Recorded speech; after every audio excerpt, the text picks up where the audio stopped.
آج new York Times اور دوسرے امریکی اخبارات یہ رپورٹ کر رہے ہیں، اور وہ کوٹ کر رہے ہیں ایرانین ہیلتھ منسٹری کو، اور وہ کہہ رہے ہیں کہ ان ہنگاموں میں اور جو پروٹیسٹ ہو رہی ہیں ایران میں، ان میں اب تک کوئی 3,000 افراد جاں بحق ہو چکے ہیں۔ خبریں بہت زیادہ ہوا میں یہ ہیں کہ امریکہ ایران پر حملہ کرنے والا ہے۔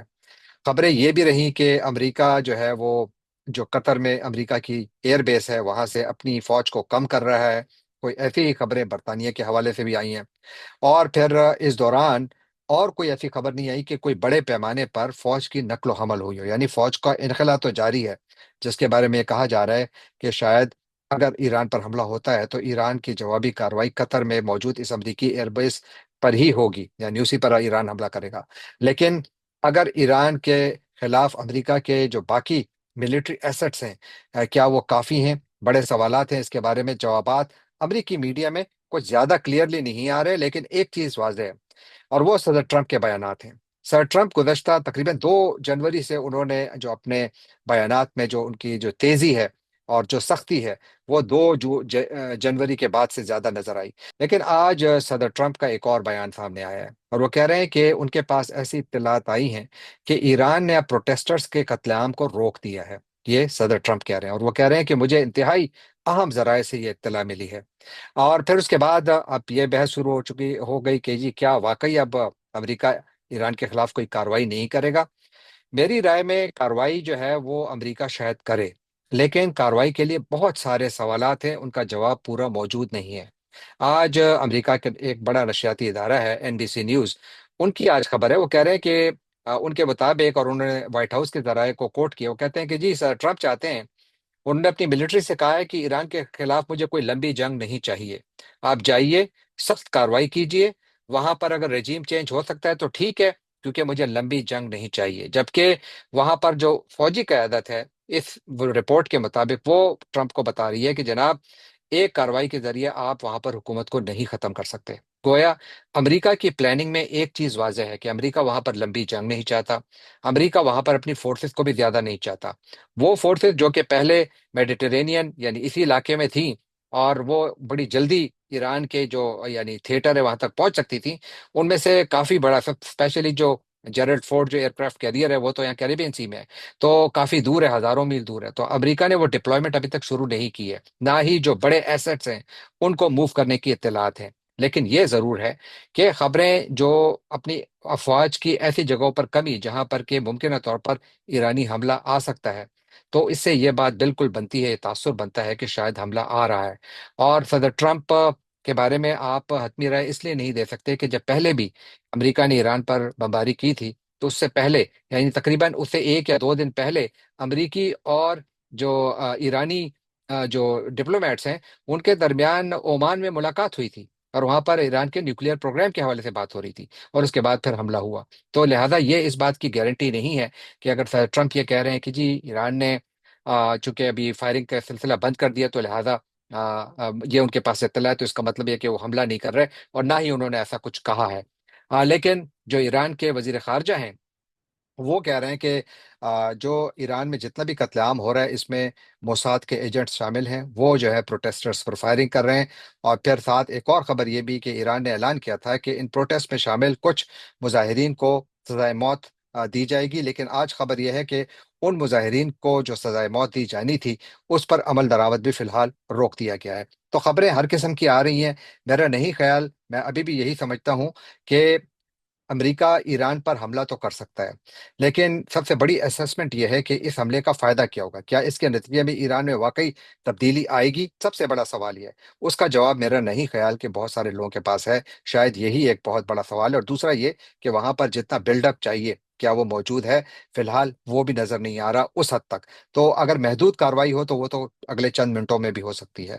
لہذا ابھی دیکھیں گے کہ اس کے اوپر ہوتا کیا ہے، لیکن فی الحال مجھے اس پر یعنی اس امکان کو بالکل رد نہیں کیا جا سکتا۔ جنگ کے بادل موجود ہیں، جنگ کسی بھی وقت چھڑ سکتی ہے، امریکہ کا حملہ آ سکتا ہے، لیکن میری رائے میں یہ محدود ہوگا، لیکن ہوگا سخت۔ کیا فوری ہوگا؟ اس کا امکان ابھی بھی آپ مکمل طور پر تو رد نہیں کر سکتے، لیکن اس کا امکان ریلیٹیولی مجھے فی الحال کم نظر آ رہا ہے۔